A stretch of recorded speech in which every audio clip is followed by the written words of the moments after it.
নমস্কার সবাইকে। সোমবার ২২ সেপ্টেম্বর ২০২৫ তারিখের নিফটি 50 এর বিশ্লেষণ এবং পূর্বাভাস, যা পূর্ববর্তী নিফটি ট্রেডিং সেশনের ডেটা, প্রযুক্তিগত সূচক এবং বাজারের সাধারণ অনুভূতির ওপর ভিত্তি করে তৈরি করা হয়েছে। আপনারা যদি লক্ষ্য করেন, শুক্রবার ১৯ সেপ্টেম্বর নিফটি 50 সূচকটি কিন্তু প্রায় ৯৬.৫৫ পয়েন্ট কমে ২৫,৩২৭.০৫-এ বন্ধ হয়েছে। এই পতনের মূল কারণ হল এইচডিএফসি ব্যাংক এবং আইসিআইসিআই ব্যাংকের মতো বড় আর্থিক সংস্থাগুলির শেয়ারে লাভ তোলার বা প্রফিট বুকিংয়ের কারণে ঘটেছে। যদিও কিছু স্টক যেমন ভারতী এয়ারটেল এবং এসবিআই লাইফের মতো হেভিওয়েট শেয়ারগুলি ভালো পারফর্ম করেছে, তবে সামগ্রিকভাবে বাজারের নেতিবাচক প্রবণতা ছিল।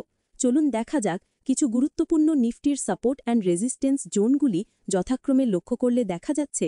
ইনিশিয়াল সাপোর্ট জোন হল S1 ২৫,১০৮ এবং দ্বিতীয় ইনিশিয়াল সাপোর্ট জোন যথাক্রমে ২৪,৯৭৩।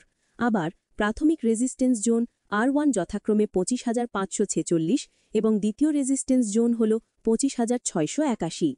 নিফটি তার বর্তমানে সাম্প্রতিক উচ্চতা থেকে কিছুটা মুনাফা বুকিংয়ের লক্ষণ দেখা যাচ্ছে এবং আরএসআই অর্থাৎ relative strength index technical indicator কিছুটা আগের থেকে কমেছে, কিন্তু এখনও ৬০-এর উপরে রয়েছে, যা বাজারকে শক্তিশালী দেখাচ্ছে।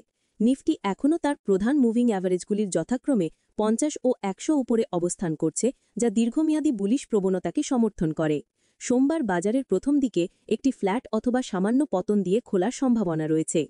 যদি নিফটি ২৫,৩০০-র উপরে থাকে, তবে এটি আবার ২৫,৩৬০ এবং ২৫,৪৩০-এর রেজিস্ট্যান্স জোনগুলি অতিক্রম করার চেষ্টা করতে পারে। ২৫,৪৩০-এর ওপরে একটি ব্রেকআউট হলে আরও ঊর্ধ্বমুখী গতি দেখা যেতে পারে। আর যদি নিফটি ২৫,৩০০-র নিচে নেমে আসে, তবে এটি ২৫,২৪০ এবং ২৫,২০০-র দিকে আরও পতন দেখতে পারে। ২৫,২০০-র নিচে গেলে বাজারের দুর্বলতা বাড়তে পারে এবং আরও পতনের ঝুঁকি থাকবে। আমরা যদি বিদেশি বাজার খেয়াল করি, তাহলে মার্কিন প্রযুক্তি স্টকগুলিতে একটি ইতিবাচক সংকেত দেখা গেছে।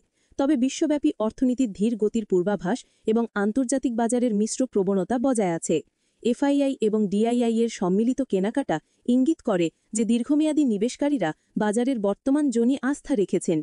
যদিও নিফটি শুক্রবারে দুর্বল ছিল, তবে এই ডেটা একটি ইতিবাচক দিক নির্দেশ করে।